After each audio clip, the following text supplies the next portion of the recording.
ఇలా మరిగే నీటిలో బియ్యం పిండి వేసి బ్రేక్ఫాస్ట్ చేస్తే పిల్లల నుంచి పెద్దల వరకు అయితే చాలా ఇష్టంగా తింటారండి. అంత టేస్టీగా ఉంటుంది.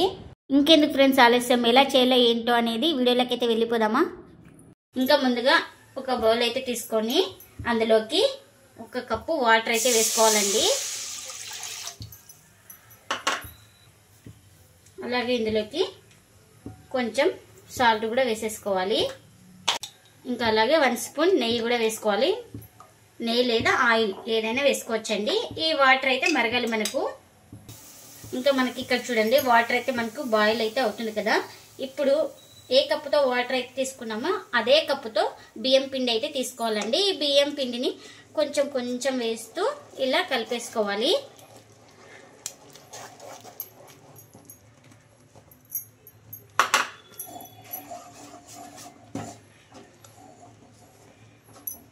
ఇలా వేస్తూ నిదానంగా కలిపేసుకోవాలి పిండి మొత్తాన్ని.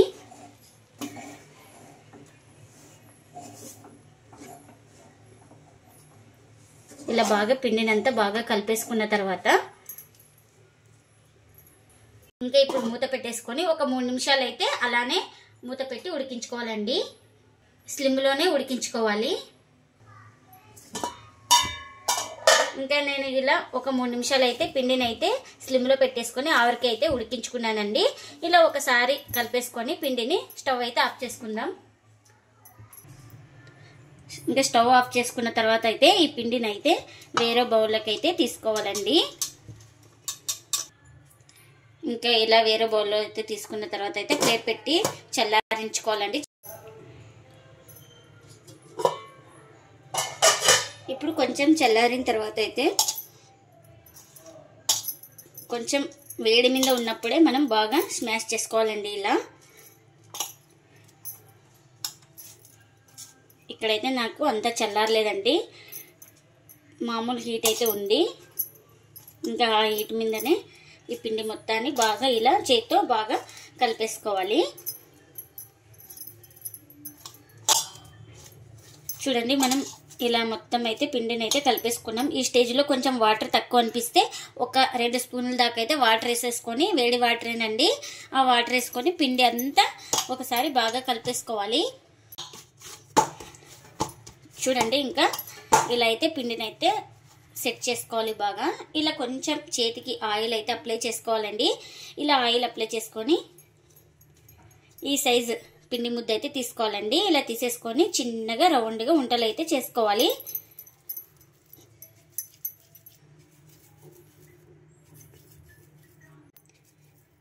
ఇంకా ఈ విధంగా అయితే చేసుకోవాలండి. ఇంకా ఇలా ప్లేట్లో అయితే పెట్టేసుకోవాలి. ఇంకా ఇలా కొంచెం కొంచెం పిండి ముద్దను అయితే తీసుకొని ఇలా రౌండ్గా చుట్టేసుకోవాలి.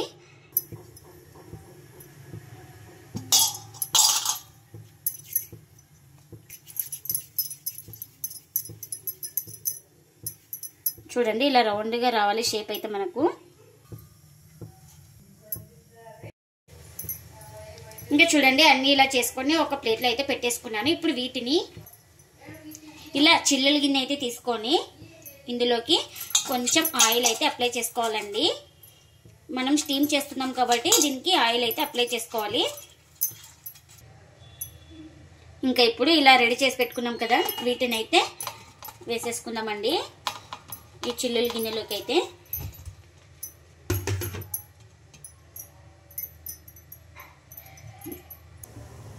ఇక్కడ ఇంకా నేను స్టవ్ అయితే ఆన్ చేసుకొని ఒక గిన్నె అయితే పెట్టేసుకున్నానండి. అందులోకి అయితే వాటర్ అయితే వేసుకున్నాను. వాటర్ కూడా మనకు మరగడం అయితే స్టార్ట్ అయింది. ఇంకా ఈ బౌల్ అయితే పెట్టేసుకోవాలండి ఈ చిల్లుల గిన్నె అయితే. ఇంకా ఇలా పెట్టేసుకొని ఇంకా ప్లేట్ అయితే పెట్టేసుకోవాలి. ఇంకా వీటిని అయితే 10 నుంచి 15 నిమిషాల వరకు అయితే స్టీమ్ చేసుకోవాలి. ఈ గోలి ఇడ్లీకి కాంబినేషన్ గా టమాటా చట్నీ అయితే చేస్తున్నానండి. ఇంకా ముందుగా కడాయి అయితే పెట్టేసుకొని అందులోకి అయితే ఆయిల్ అయితే వేసుకున్నానండి. ఇంకా ఆయిల్ కూడా హీట్ అయిందండి. ఇందులోకి ఉల్లిపాయ ముక్కలు అయితే వేసుకోవాలి. చిన్నగా కట్ చేసుకున్న ఉల్లిపాయ ముక్కలు.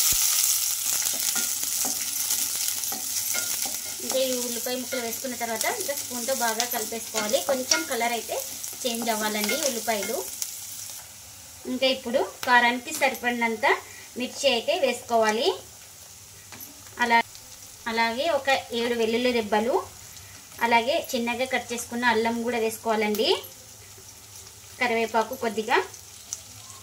ఇంకా ఇలా టమాటాలు అయితే ముక్కలుగా కట్ చేసుకున్నాను. నేను ఇక్కడ పెద్ద సైజు 3 టమాటాలు అయితే తీసుకున్నానండి. ఇంకా ఈ టమాటా ముక్కలు కూడా వేసేసుకున్న తర్వాత అంతా బాగా కలిపేసుకొని స్లిమ్లో పెట్టేసుకొని టమాటాలు సాఫ్ట్గా ఉడికే వరకు అయితే ఉడికించుకోవాలి. ఇంకా ఇందులోకి ఒక 1/4 టీ స్పూన్ పసుపు అయితే వేసుకొని బాగా కలిపేసుకున్నానండి. ఆ క్లిప్ అయితే మిస్ అయిపోయింది ఇక్కడ. ఇంకా చూడండి, టమాటాలు అయితే సాఫ్ట్గా స్కిన్ సపరేట్ అయ్యే వరకు అయితే ఉడికించుకోవాలి. ఇంకా ఇలా ఉడికిన తర్వాత అయితే స్టవ్ అయితే ఆఫ్ చేసుకొని చల్లారిన తర్వాత అయితే గ్రైండ్ చేసుకోవాలి. ఇంకా చల్లారిన తర్వాత అయితే ఒక మిక్సీ జార్లో అయితే తీసుకుంటున్నానండి గ్రైండ్ చేసుకోవడానికి.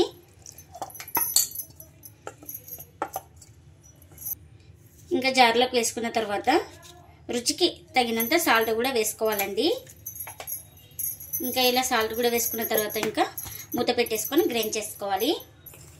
ఇంకా గ్రైండ్ చేసుకున్న తర్వాత ఇంకా ఇదే కడాయిలో అయితే వేసుకుంటున్నానండి చట్నీ అయితే. ఇంకా ఈ టమాటో చట్నీలోకి పోపు కూడా రెడీ అయిపోయిందండి. ఇంకా పోపు కూడా వేసేసుకుంటున్నా చట్నీలోకి అయితే. ఇంకా మనకు టమాటో చట్నీ అయితే రెడీ. ఇంకా ఒక 15 నిమిషాల తర్వాత అయితే స్టవ్ అయితే ఆఫ్ చేసుకున్న తర్వాత చల్లారిన తర్వాత అయితే ఇలా ఉన్నాయి చూడండి, చాలా స్మూత్గా ఉన్నాయి. ఇలా అంటే ఇలా బాగా ఫ్రెష్ అవుతున్నాయండి. ఇంకా వీటిని అయితే ఇప్పుడు వీటిని పోపు వేసుకోవడానికి అయితే కడాయి అయితే పెట్టేసుకున్నానండి. ఇంకా అందులోకి ఒక 2 స్పూన్ల దాకా ఆయిల్ అయితే వేసుకోవాలి. ఇంకా ఆయిల్ కూడా హీట్ అయిందండి. ఇంకా అందులోకి ముందుగా అయితే ఒక స్పూన్ శనగపప్పు అయితే వేసుకోవాలి, అలాగే ఒక స్పూన్ మినపప్పు, ఇంకా కొంచెం తాలింపు దినుసులు కూడా వేసుకోవాలండి, జీలకర్ర, ఆవాలు.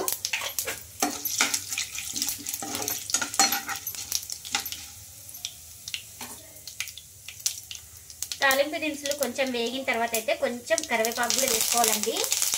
ఈ కరివేపాకు వేసుకున్న తర్వాత ఒక స్పూన్ నువ్వులు కూడా వేసుకోవాలి. ఇంకా ఇందులోకి అయితే ఒక 2 ఎండుమిర్చి కూడా వేసుకోవాలండి. ఇంకా ఇందులోకి చిన్నగా కట్ చేసుకున్న ఒక 2 పచ్చిమిర్చి ముక్కలు అయితే వేసుకుంటున్నానండి. అలాగే ఇందులోకి కాస్త ఇంగువ కూడా వేసేసుకోవాలి. ఇంగువ వేయడం వల్ల టేస్ట్ అయితే చాలా బాగుంటుందండి. ఇంకా ఇవన్నీ బాగా ఫ్రై అయిపోయినాయి కదా, ఇప్పుడు స్టీమ్ చేసి పెట్టుకున్నాం కదండి, వీటిని అయితే వేసుకోవాలి. ఇంకా వీటిని కూడా వేసేసుకొని మనం స్పూన్తో అయితే బాగా కలిపేసుకోవాలి. ఇలా ఈ పోపు అంతా ఈ ఉండలకైతే అంటేటట్లు బాగా కలిపేసుకోవాలి. ఇంకా ఇలా కలిపేసుకున్న తర్వాత చివరిగా చిన్నగా తరిగేసుకున్న కొత్తిమీర కూడా వేసేసుకోవాలి. ఈ కొత్తిమీర కూడా వేసేసుకొని ఒకసారి అటు ఇటు బాగా కలిపేసుకోవాలి. మనకైతే గోలీ ఇడ్లీ అయితే రెడీ అయిపోయిందండి. ఎంతో టేస్టీగా ఉండే బియ్యం పిండి గోలీ ఇడ్లీ అయితే రెడీ అయిపోయిందండి. ఇంకా ప్లేట్లకు అయితే సర్వ్ చేస్తున్నా. ఈ గోలీ ఇడ్లీలు అయితే టేస్ట్ అయితే చాలా బాగుంటుందండి. పిల్లల నుంచి పెద్దల వరకు అయితే చాలా ఇష్టంగా తింటారండి, అంత బాగుంటుంది. దీన్ని బ్రేక్ఫాస్ట్కి గాను నైట్ డిన్నర్కి కానీ చేసుకుంటే చాలా టేస్టీగా ఉంటాయండి. ఇంకా వీటిలోకి టమాటో చట్నీ అయితే చేసుకున్నాం కదా, ఇంకా దీన్ని కూడా సర్వ్ చేస్తున్నానండి. చూడండి ఎంత స్మూత్గా ఉన్నాయో ఈ గోలీ ఇడ్లీలు అయితే. టేస్ట్ కూడా అంతే సూపర్గా ఉంటుందండి.